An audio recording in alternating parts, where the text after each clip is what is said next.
আসসালামু আলাইকুম। Profile picture red কালারের দেওয়ার কারণে, অর্থাৎ কোটা আন্দোলন যে পিকচার রেড কালার, সেই রেড কালার দেওয়ার কারণে অনেক অ্যাকাউন্ট সাসপেন্ড হয়ে যাইতেছে। বিশেষ করে যারা পেজের মধ্যে রেড কালারের পিকচার দিতেছেন, তাদের কিন্তু পেজগুলোকে 5 বছর, 7 বছর, 10 বছর, 12 বছরের জন্যও কিন্তু সাসপেন্ড করে দিতেছে। আপনার ক্ষেত্রে যদি এরকম সমস্যা হয়, তাহলে কিন্তু আপনি এটা খুব সহজেই সমাধান করতে পারবেন। তো যারা ভিডিওটি দেখতেছেন, অবশ্যই সাবস্ক্রাইব করবেন এবং ফেসবুক থেকে দেখলে অবশ্যই ফলো করে দেবেন। দেখেন, আপনার অ্যাকাউন্টে যদি এরকম সমস্যা হয়ে থাকে, সেক্ষেত্রে আপনি ফেসবুকে বিভিন্ন ধরনের গ্রুপ আছে, এই গ্রুপদের সঙ্গে কথা বলে যারা ফ্রিতে আপনাদের এই সমস্যাটি সলভ করে দিবে এবং মনিটাইজেশন চ্যানেল হয় তাকে মনিটাইজেশন করে দিবে। দ্বিতীয়ত, যদি আপনি তাদের সঙ্গে কথাবার্তা বলতে না পারেন বা যোগাযোগ করতে না পারেন, আপনি কিন্তু নিজে এর সমাধান করতে পারবেন। এর জন্য দেখেন, আপনি আপনার প্রোফাইল পিকচারের উপর ক্লিক করবেন।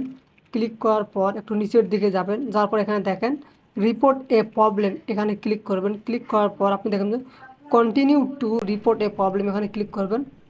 ক্লিক করার পর একটু সময় নেবে জাস্ট লোডিং হওয়ার জন্য।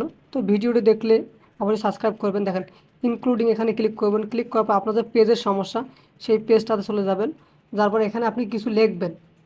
এখানে আপনি লিখবেন কী সমস্যা হয়েছে সেটা লিখবেন এবং আপনার ওই যে সমস্যা হয়েছে পেজে, সেই পেজের কয়েকটা স্ক্রিনশট নেবেন। স্ক্রিনশট নিয়ে এখানে স্ক্রিনশটের পিকচারগুলো আপলোড করে দেবেন। আপলোড করে দেওয়ার পর আপনি সাবমিট করে দেবেন।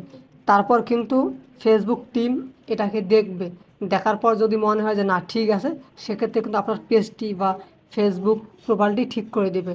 তো ধন্যবাদ ভিডিওটি শেষ পর্যন্ত দেখার জন্য। যদি ভালো লাগে তাহলে অবশ্যই সাবস্ক্রাইব করবেন।